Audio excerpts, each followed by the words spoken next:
সাবেক ধর্ম প্রতিমন্ত্রী ও 5 বারের সংসদ সদস্য।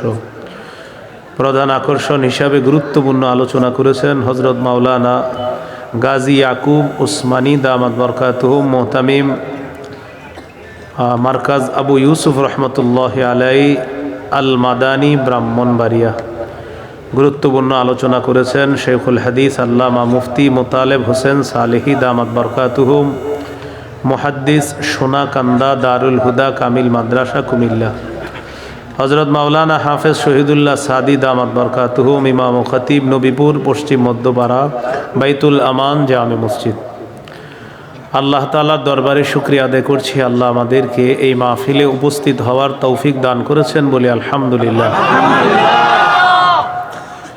মাইকের আওয়াজ যতটুকু আছে এটাই ঠিক আছে, পারলে আরও কমায়েন কিন্তু বাড়ায়েন না। হ্যাঁ, আমি আবার বেশি আওয়াজ আমার ধারণ ক্ষমতা নাই বেশি আওয়াজ সহ্য করার, তো জন্য আমার একটু ওয়াজ শোনেন, আওয়াজটা আজকে একটু কম হোক। হ্যাঁ, তো এই জন্য আমি নিজেও আওয়াজ সহ্য করতে পারি না।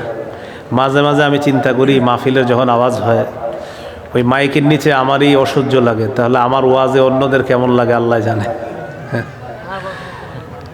তো আশেপাশে অসুস্থ মানুষ থাকতে পারে, এই জন্য আশেপাশের আওয়াজগুলো একটু কম হলেও আশা করি ইনশাল্লাহ সমস্যা হবে না। এইখানে যতগুলা মানুষ আছেন মন দিয়ে ওয়াজটা শোনেন, আরও 10 জনে জানায় দিবেন, আল্লাহ তৌফিক দান করেন। সূরা নাজমের 43 নম্বর আয়াতে কারিমা তেলাওয়াত করলাম, সূরা বাকারার একটি আয়াত পড়লাম, রসুল সাল্লাল্লাহু আলাইহি সাল্লামের 2টি হাদিস পেশ করলাম। সূরা বাকারার 208 নম্বর আয়াতের হুকুম হলো তোমরা ইসলামে পরিপূর্ণ প্রবেশ করো। হাদিসে আছে ইসলাম যে গ্রহণ করে তার আগের সবগুলা গুনাহ মাফ হয়ে যায়। সূরা নাজমের 43 নম্বর আয়াতে আল্লাহ তাআলা বলেন, আল্লাহ হাসান আল্লাহ কাদান। হাসি কান্না জীবনের অবিচ্ছেদ্য একটা অংশ। জীবনে চলার পথে আমাদের হাসতে হয়, আমাদের কাঁদতে হয়।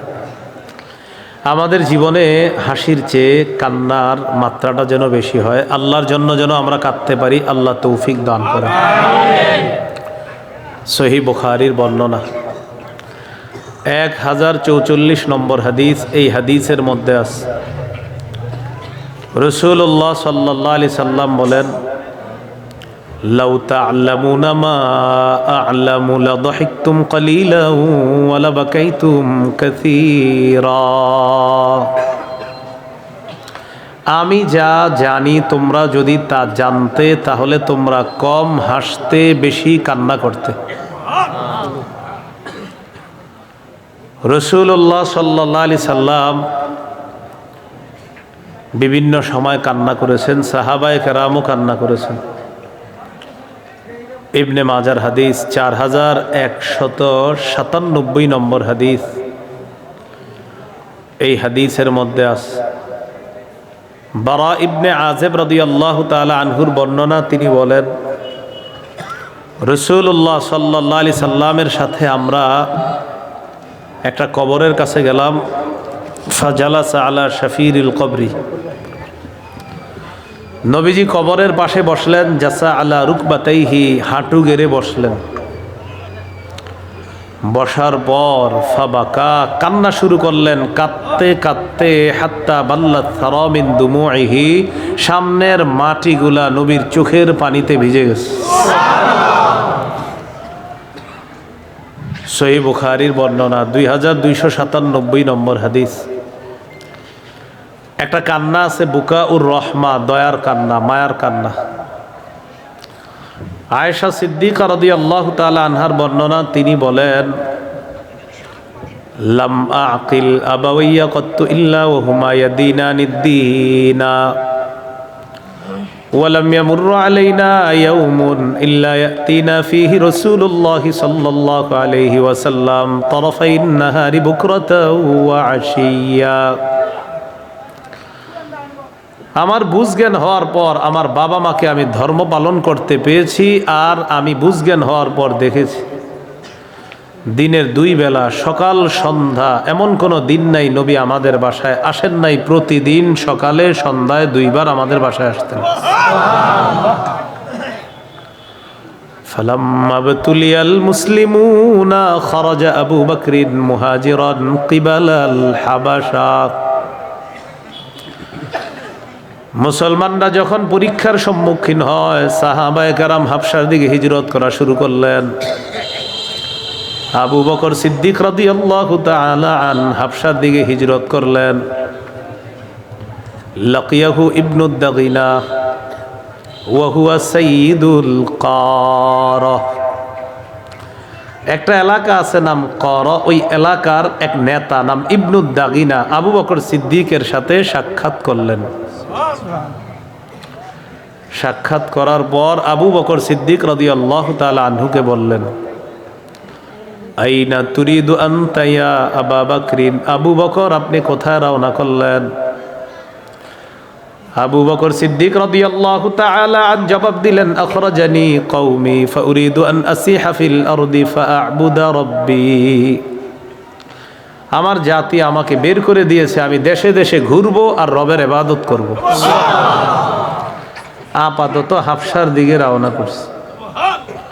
তো নেতা ইবনু দাগিনা তিনি বললেন, ইন্না মিসলাকা লা ইয়াখরুজু ওয়া লা ইউখরাজু ফাইন্নাকা তাকসিবুল মা'দুমা ওয়া তাসিলুর রাহিমা ওয়া তাহমিলুল কাল্লা ওয়া তাকরিদ দাইফা ওয়া তুঈনু আলা নাওয়াইবিল হক।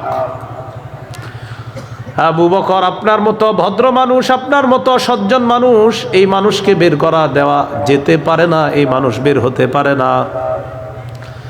আপনার মাঝে অসাধারণ 5টা বৈশিষ্ট্য আছে। 1 নাম্বার, আপনি অসহায়কে সহায়তা করেন। 2 নাম্বার, রক্তের সম্পর্ক রক্ষা করেন। 3 নাম্বার, বোঝা বহন করেন। 4 নাম্বার, মেহমানদারি করেন। 5 নাম্বার, আপনি মানুষের বিপদ আপদে তাদের পাশে দাঁড়ান। এই 5 গুণ যার মধ্যে আছে, এমন মানুষকে বের করা যায় না, এমন মানুষ বের হতে পারে না। ফারজি চলেন আপনি। ফাআবুদ রাব্বাকা বিবিলাদিকা ওয়া আনা লাকা জার। আমি নেতা হিসাবে আপনাকে নিরাপত্তা দিব, সব নিরাপত্তার ব্যবস্থা করব। আপনি ফিরে আসেন, বাড়িতে গিয়ে ইবাদত করবেন। যাইতে দিলেন না। ফারতাহালা ইবনু দাগিনা ওয়া রাজা'a মা আবি বকর সিদ্দিক রাদিয়াল্লাহু তাআলা আন। আবু বকর সিদ্দিক রাদিয়াল্লাহু তাআলা আনহুকে নিয়ে চলে আসলেন ইবনু দাগিনা। চলে আসার পর ওই জামানার নিয়ম হলো, কোনো নেতা কাউকে নিরাপত্তা দিলে তিনি এই বিষয়টা অন্যান্য নেতাদেরকে জানাতে হবে। ইবনু দাগিনা মক্কার কাফের মুশরিক যারা, তাদের বড় বড় নেতাদের সাথে সাক্ষাৎ করলেন। فطاف في أشراف كفار قريش। কুরাইশদের বড় বড় নেতাদের সাথে সাক্ষাৎ করলেন। করার পর বললেন, আতুখরিজুনা রাজুলান ইয়াকসিবুল মা'দুমা ওয়া ইয়াসিলুর রাহিমা ওয়া ইয়াহমিলুল কাল্লা ওয়া ইয়াকরিদ দাইফা ওয়া ইউঈনু আলা নাওয়াইবিল হক। এমন একটা মানুষকে তোমরা বের করে দিবা, যে মানুষটা অন্যের সহযোগিতা করেন, যেই মানুষটা রক্তের সম্পর্ক রক্ষা করেন, যেই মানুষটা মেহমানদারি করেন, যেই মানুষটা বোঝা বহন করেন, যেই মানুষটা কেউ বিপদে পড়লে তাদের পাশে দাঁড়ায়, এমন একটা মানুষ তোমরা বের করতে পারো না। আমি তোমাদের কাছে আসলাম, আমি নেতা হিসাবে আবু বকরকে নিরাপত্তা দিলাম, তোমরাও আমার নিরাপত্তা দেওয়াটা মেনে নাও। তোমরা মেনে নাও, আমি তাকে নিরাপত্তা দিছি, তোমরা মানো। কুরাইশরা এটা শোনার পর ফাআনফাদাত কুরাইশুন জিওয়ারা ইবনি দাগিনা ওয়া আমানু আবা বকরিন। কুরাইশরা ইবনু দাগিনার এই নিরাপত্তানামা মেনে নিল এবং আবু বকরকে নিরাপত্তা দেওয়ার ব্যাপারে সবাই সম্মত হলো। কাফেররা শর্ত আছে, এটা নোট করার মতো বিষয়, শর্ত আছে। ওয়াকালু লিইবনি দাগিনা, মক্কার কাফেররা ইবনু দাগিনাকে বলল, ইবনু দাগিনা আবু বকরের কাছে যাইবা, যাওয়ার পর কয়েকটা শর্ত দিবা। মুর আবা বকরিন ফালইয়াবুদ রাব্বাহু ফি দারি। আবু বকরকে বলবা সে যেন তার ঘরে ইবাদত করে। ফাল্যুসাল্লি ওয়ালইকরা মা শাআ, নামাজ পড়বে ঘরে, কোরআন তেলাওয়াত ঘরে করবে।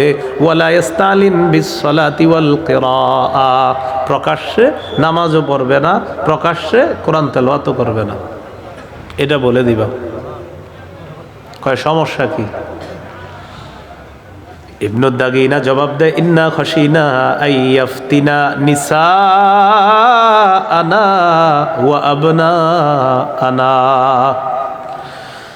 আবু বকর যদি প্রকাশ্যে ইবাদত করে, কোরআন তেলাওয়াত করে, আবু বকর যেই নরম মানুষ, আবু বকরের কান্না দেখে আমাদের স্ত্রীরা, আমাদের সন্তানরা দলে দলে আবু বকরের সামনে ভিড় করতে পারে, আর তার ধর্মের প্রতি তারা আকৃষ্ট হয়ে যেতে পারে। এই জন্য আবু বকর যেন প্রকাশ্যে ইবাদত না করে।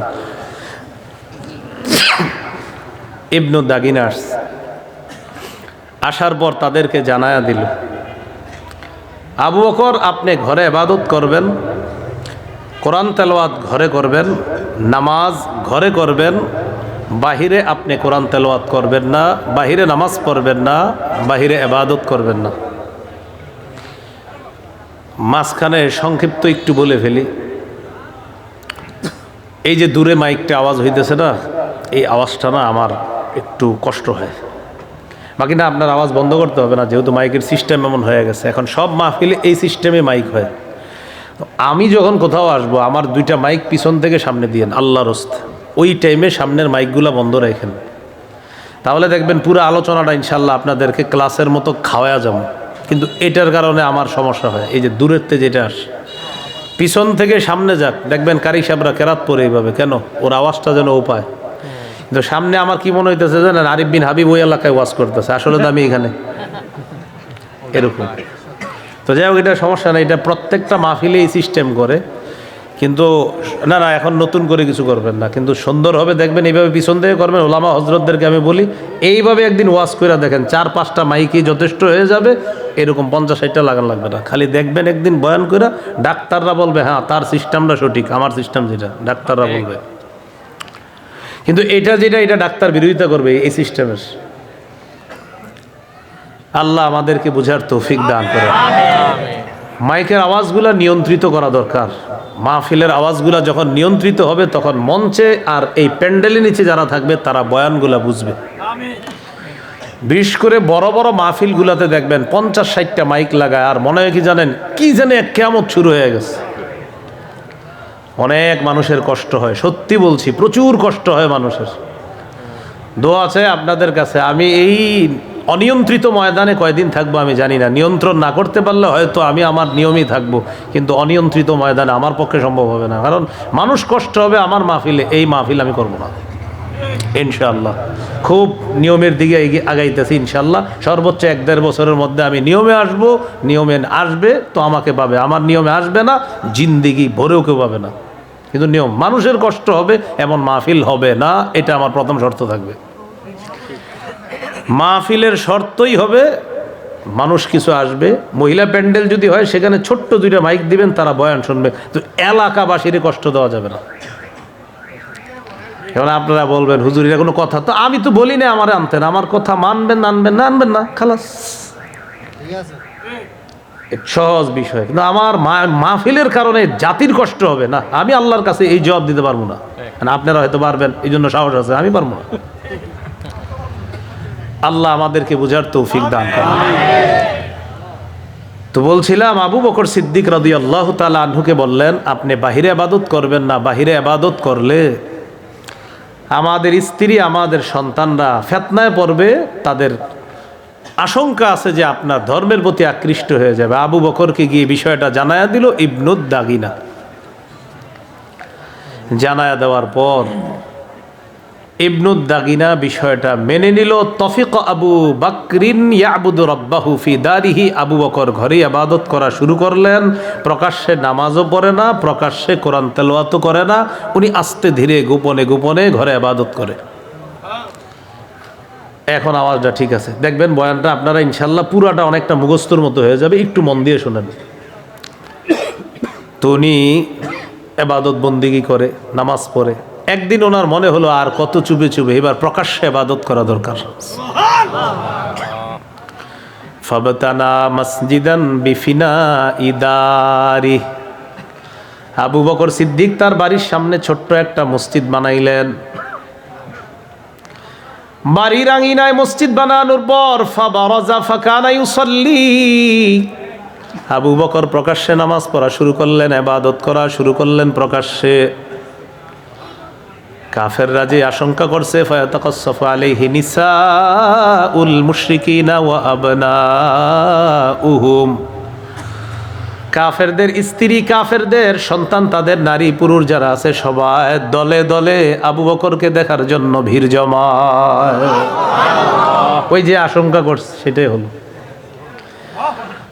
আবু বকরের সামনে আসার পর দেখে ওয়াকানা আবু বকরিন রাজুলান বাক্কাআন লা ইয়ামলিকু দামআহু হিনা ইয়াকরাউল কুরআন। আবু বকর যখন কোরআন তেলাওয়াত করে চোখের পানি আটকে রাখতে পারে না। সবাই আশ্চর্য হয়ে তাকায় থাকে, একটা মানুষ কত সুন্দর করে কাঁদতে পারে।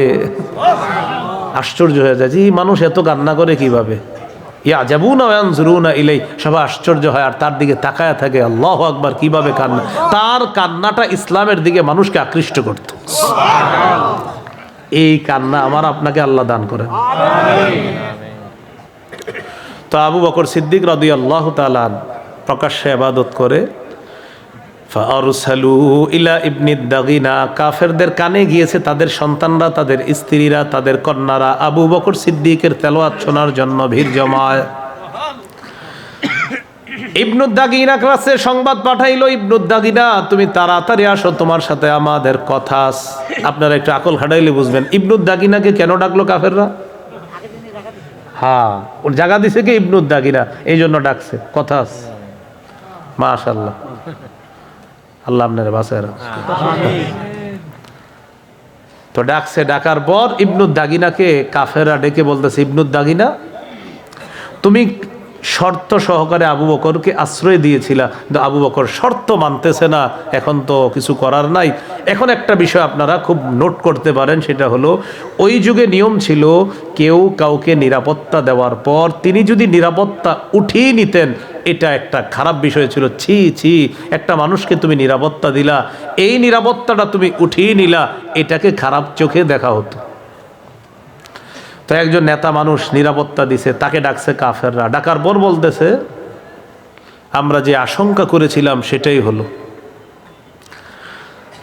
আবু বকরের কাছে তুমি যাইবা, যাওয়ার পর দুইটা অপশন রাখবা, ইন আহাব্বা আইয়াক্তাসিরা আলা আইয়াবুদা রাব্বাহু ফি দারিহি ফাআলা ওয়া ইন আবা ইল্লা আইয়ুলিনা বিহি। হয়তো আবু বকর তার ঘরে ইবাদত করবে চুপে চুপে, আর যদি সে এটা না মানে প্রকাশ্যে ইবাদত করে, আমরা চাই না তুমি তোমার নিরাপত্তা উঠিয়ে নিয়ে মানুষের কাছে তুমি লজ্জিত হবা, এটা আমরা চাই না। বরং তোমাকে বলবো, আবু বকরকে বলবা সে যেন তার জিম্মাটা তোমাকে ফিরায়া দেয়। একটু বুঝে নিয়ে দিক থাকা না, আমি ওনাকে নিরাপত্তা দিলাম, আমি উঠায়া নেওয়াটা ছিল লজ্জাকর ওই যুগে, কিন্তু তিনি যদি আবার আমাকে বলে আমি আপনার নিরাপত্তা ফিরাইয়া দিলাম, তাহলে এটা আবার লজ্জাকর না। মানে আমি দেওয়ার পর আমি উঠানোটা লজ্জাকর, আর তিনি ফিরাইয়া দিলে এটা লজ্জাকর না। তো আবু বকর সিদ্দিক রাদিয়াল্লাহু তাআলা আনহুর কাছে গেছে, আবু বকর জাতি আমাকে পাঠাইছে আপনার নিরাপত্তার ব্যাপারে, দুটি অপশন আপনার সামনে, এক যদি ঘরে ইবাদত করেন ঠিক আছে, আর যদি বলেন প্রকাশ্যে ইবাদত করবেন, তাহলে আমি নিরাপত্তা উঠিয়ে নিলে মক্কার মানুষ বলা বলি করবে, ছি ছি, একটা মানুষকে নিরাপত্তা দিয়ে আবার উঠিয়ে নেয়, আমি এই লজ্জা, আমি এটা সইতে পারবো না। এখন আপনার সামনে দুইটা অপশন, হয় ঘরে ইবাদত করবেন, না হয় আমার নিরাপত্তাটা আপনি ফিরিয়ে দিবেন। আবু বকর সিদ্দিক রাদিয়াল্লাহু তাআলা আনহু যে জবাবটা দিলেন, এই জবাবটা আমার আপনার ইমানের জন্য শিক্ষা, মজবুত ইমানের জন্য। সবাই মন দিয়ে শোনেন কি বললেন। আবু বকর সিদ্দিক রাদিয়াল্লাহু তাআলা আনহু জবাব দিলেন, ইন্নী আরুদ্দু ইলাইকা জিওয়ারাকা ওয়া আরদা বিজিওয়ারিল্লাহ। ইবনু দাগিনা, আমি তোমার নিরাপত্তা ফিরিয়ে দিলাম, আমার রবের নিরাপত্তায় আমি সন্তুষ্ট। তোমার নিরাপত্তা দরকার না, আমার রবের নিরাপত্তায় আমি খুশি। এই জন্য এখান থেকে আমার আপনার শিক্ষা, আমাদের জীবনে কোনো মানুষ আমাদেরকে আপনাদেরকে কত কিছু বলবে, তখন আমাদের জবাব হবে, মুসলমান যারা, মুমিন যারা, তোমরা আমাদেরকে নিরাপত্তা দাও আর না দাও। সূরা বাকারার 257 নম্বর আয়াতে আল্লাহ বলেন, আল্লাহু ওয়ালিয়ুল্লাযীনা আমানু, ঈমানদারদের অভিভাবক হলেন আল্লাহ। ঈমানদারদের অভিভাবক কে? আল্লাহ। তো তিনি প্রকাশ্যে ইবাদত করে কে? আবু বকর সিদ্দিক রাদিয়াল্লাহু তাআলা। নবীজি একদিন বললেন, উরিতু দারা হিজরাতিকুম, আমাকে স্বপ্নে দেখানো হয়েছে তোমাদের হিজরতের জায়গাটা। আমি দেখলাম রাআইতু সাবখাতান দারা নাখলিন বাইনা লাবাতাইন, দুইটা এলাকার মাঝামাঝি একটা খেজুর গাছ বেষ্টিত সুন্দর এলাকা, সেখানেই হবে তোমাদের হিজরতের জায়গা তথা মদিনা। সাহাবায়ে কেরাম এই কথা শোনার পর যারা হাবশায় হিজরত করেছে আগে, তারা তো করে ফেলছে, যারা নতুন করে নিয়ত করেছে তারা নিয়ত পাল্টায়া দলে দলে মদিনায় হিজরত শুরু করলো। নবীজি বললেন, আবু বকর আপনি একটু অপেক্ষা করেন, আমার মনে হয় আল্লাহ তাআলা অচিরেই আমাকে হিজরতের আদেশ করবেন। আবু বকর তুমি অপেক্ষা করো, আমাকে যদি আল্লাহ তাআলা হিজরতের হুকুম করেন আর মনে হয় খুব তাড়াতাড়ি হিজরতের আদেশ করবেন, যখন আমি হিজরত করব, আবু বকর তুমি হবা আমার হিজরতের সাথী, তুমি আমার হিজরতের সাথী হবা। হুজুর সত্যি? জি, তুমি আমার হিজরতের সাথী হবা। আবু বকর সিদ্দিক দুইটা বাহন লালন পালন করতে লাগলেন, 4 মাস পর্যন্ত বাবলা গাছের পাতা খাওয়াইলেন। আবু বকর সিদ্দিকের কথা হলো, দুইটা বাহন আমি 4 মাস পর্যন্ত লালন পালন করছে। কেন? একটা বাহনে তিনি চড়বেন, আর একটাতে আল্লাহ নবী চড়ে দুইজনে মদিনায় হিজরত করে রওনা করবেন। এই হাদিস থেকে আমাদের শিক্ষা, আবু বকর সিদ্দিক রাদিয়াল্লাহু তাআলা নরম মানুষ ছিলেন, তিনি কান্না সংবরণ করতে পারতেন না, তিনি কান্না করতে পারতেন, তিনি তার অশ্রু সংবরণ করতে পারতেন না। আমি আপনাদেরকে এই কথাটা বলার জন্য আসছি যে আমাদের এমন একটা দিল দরকার, যে দিলটা হবে আল্লাহর জন্য, আর যে দিল হবে খুব নরম, আর ওই দিলওয়ালা মানুষটার চোখে পানি আসবে শুধু আল্লাহর জন্য।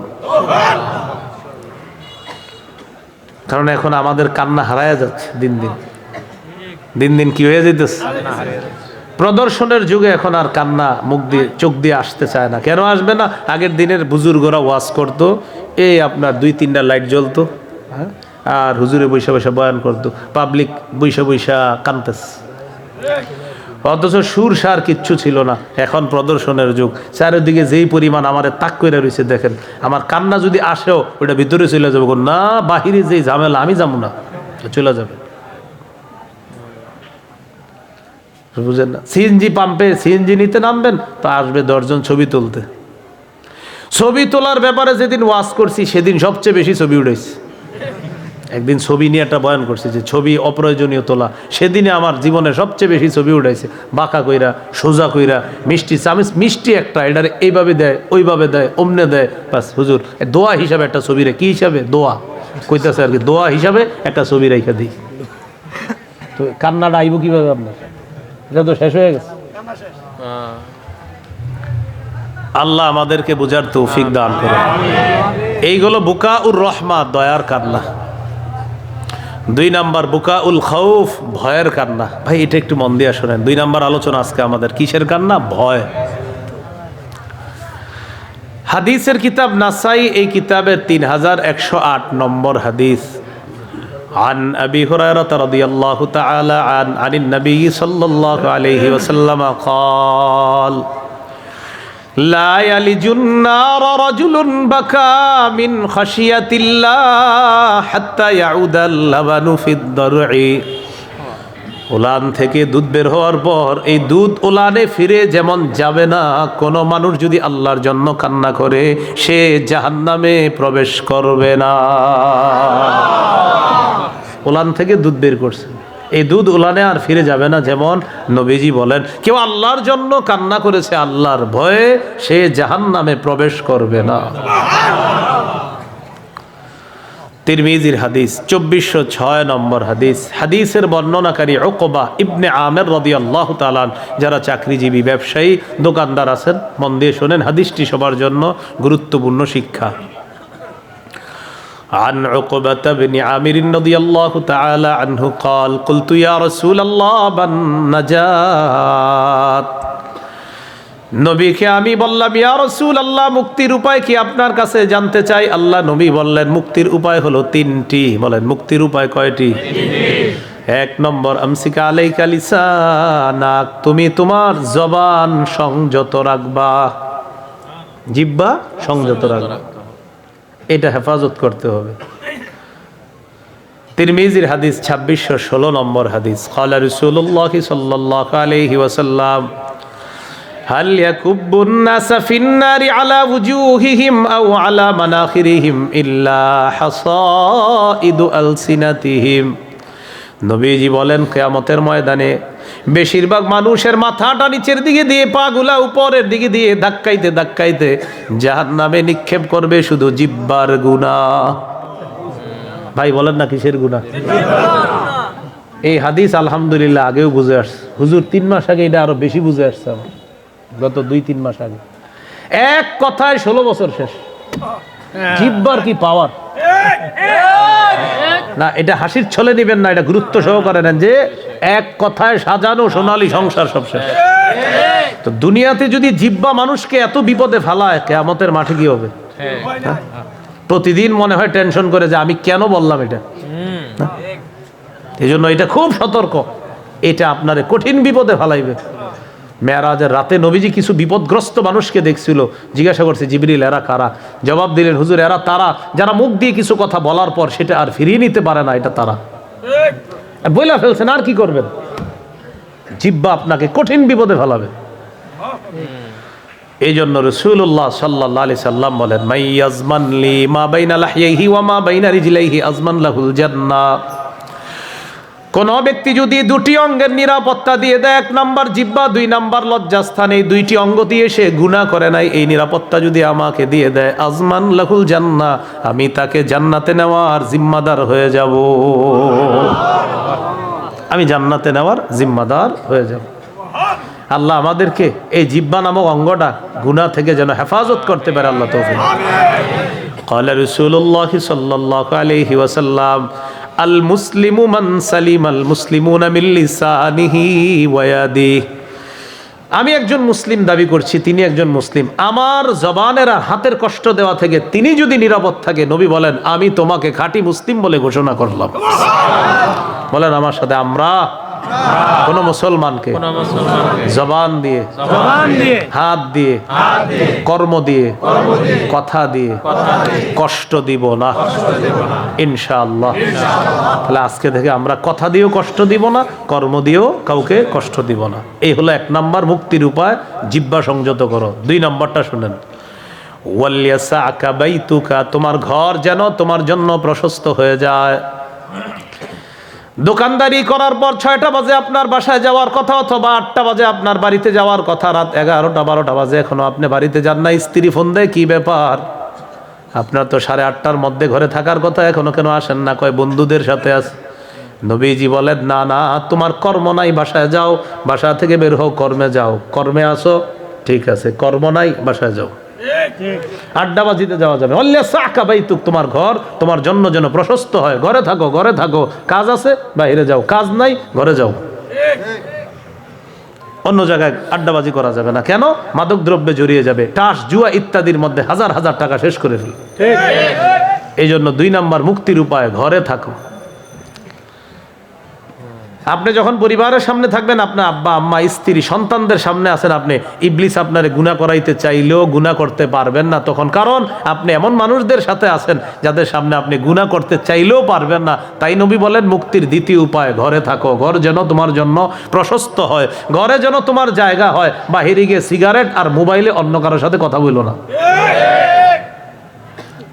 তো এরকম 6টায় অফিস শেষ, 12টায় বাসায় আসেনি মানুষ এমন। এইটা মুক্তির 2 নাম্বার উপায়, ওয়ালিয়াসাকা বাইতুক, তোমার ঘর তোমার জন্য যেন প্রশস্ত হয়। ভাই আপনারা বুঝতেছেন নি? বাস আপনারা বুঝলে হবে ইনশাল্লাহ। 3 নাম্বার, ওয়াবকি আলা খাতিআতিক, তুমি তোমার গুনাহের জন্য কান্নাকাটি করবা। 1 নাম্বার জবান নিয়ন্ত্রণ করবা, 2 নাম্বার তোমার ঘর যেন তোমার জন্য প্রশস্ত হয়, 3 নাম্বার তুমি গুনাহের জন্য কান্নাকাটি করবা। আল্লাহ তাআলা আমাদেরকে এই 3টা গুণ অর্জন করার তৌফিক দান করেন। হাদিসের একটা কিতাব আছে আল জামিউস সগীর, এই কিতাবের 8655 নম্বর হাদিস। قال رسول الله صلى الله عليه وسلم من ذكر الله ففاضت عيناه حتى يصيب الأرض لم يعذبه الله يوم القيامة। কোন ব্যক্তি যদি আল্লাহকে স্মরণ করে আর তার দুই চোখ দিয়ে পানি বের হয়, পানি যদি জমিনের মধ্যে লাগে, আল্লাহ তাআলা কিয়ামতের ময়দানে তাকে আযাব দিবেন না। আল্লাহকে স্মরণ করছেন, চোখে পানি আসছে, এক ফোঁটা বইরে গেছে জমিনে, নবী বলেন আল্লাহ তাকে কিয়ামতের মাঠে শাস্তি দিবেন না। জমিনে করতে পারবো এনেই তো আহে না। একটা হাদিস শোনাই, মন দিয়ে শোনেন, শিক্ষা, প্রচুর শিক্ষা আছে এই হাদিস। বলেন আল্লাহর পরে এই জগতে, যেই জগতে, ওই জগতে, সমস্ত জগতে আল্লাহর পরে যিনি শ্রেষ্ঠ তিনি কে? মুহাম্মাদুর রাসূলুল্লাহ সাল্লাল্লাহু আলাইহি সাল্লাম। আমাদের নবী কেমন কান্না করতেন, যার আগেও গুনাহ নাই পরেও গুনাহ নাই, তিনি কেমন কান্না করতেন একটি হাদিস আপনাদেরকে শোনাবো। শুধু শুনবেন না, আল্লাহর হস্তে আপনার আজকে থেকে এটা প্রায় মাথায় আনবেন যে যার আগে পরে গুনাহ নাই তিনি এত কান্না করেন, আমার তো গুনাহের শেষ নাই, তো আমি কতটা কান্না করা দরকার। সহিহুত তারগিব 1468 নম্বর হাদিস। আয়েশা সিদ্দিকা রাদিয়াল্লাহু তাআলা আনহার এক ছাত্রের নাম ইবনে উমাইর। প্রিয় ভাইরা একটু বলা যাবে ইবনে উমাইর। একদিন বললেন, আম্মাজান আখবিরিনা বিআজাবি শাইইন রাআইতিহি মির রাসূলিল্লাহি সাল্লাল্লাহু আলাইহি ওয়াসাল্লাম। আপনার জীবনে কত ঘটনা আপনি দেখলেন, আল্লাহর নবীর আশ্চর্য যত ঘটনা দেখছেন, এর মধ্যে আপনি সবচেয়ে আশ্চর্য ঘটনাটা আমাদেরকে আপনি শোনান। আম্মা জান বললেন, লাম্মা কানা লাইলাতুম মিনাল লায়ালি, এক রাতের ঘটনা আমি তোমাদেরকে শোনাই। নবী আমার ঘরে আসছে, আমার ঘরে আসার পর আমার ঘরে আল্লাহর নবীর পালা মানে হলো নবীর একাধিক স্ত্রী একজনের ঘরে একদিন যাইতেন। ওই দিন আম্মা জান আয়েশা সিদ্দিকা রাদিয়াল্লাহু তাআলা আনহার ঘরে নবীর পালা। নবীজি বললেন, আয়েশা দারিনি আতাআব্বাদিল লাইলাতা লিরাব্বি। আয়েশা, তুমি আমার কাছে আজকে রাত পুরাটা পাও না, এটা তোমার হক, এটা বান্দার হক, বান্দার হক তো আমি নষ্ট করতে পারি না। তোমার কাছে একটা অনুমতি চাই, তুমি কি আজকে আমার একটু সুযোগ দিবা, আমি রবের ইবাদত করব। আমরা হাদিসের সামনে পড়ে যাই, এখান থেকে একটু শিখি বান্দার হক কতটা গুরুত্ব আমাদের নবী বুঝিয়ে দিলেন। বান্দার হক কতটা গুরুত্ব বলতেছে, আয়েশা তুমি যদি সুযোগ দাও আমি রবের ইবাদত। চিন্তা করছেন আল্লাহর পরে যিনি শ্রেষ্ঠ তিনি বলতেছে তুমি যদি সুযোগ দাও আমি ইবাদত করব। তাহলে এখান থেকে একটা বিষয় শিখলাম, বান্দার হক অনেক গুরুত্বপূর্ণ। আম্মা জান আয়েশা সিদ্দিকা রাদিয়াল্লাহু তাআলা আনহা জবাব দিলেন, ওয়াল্লাহ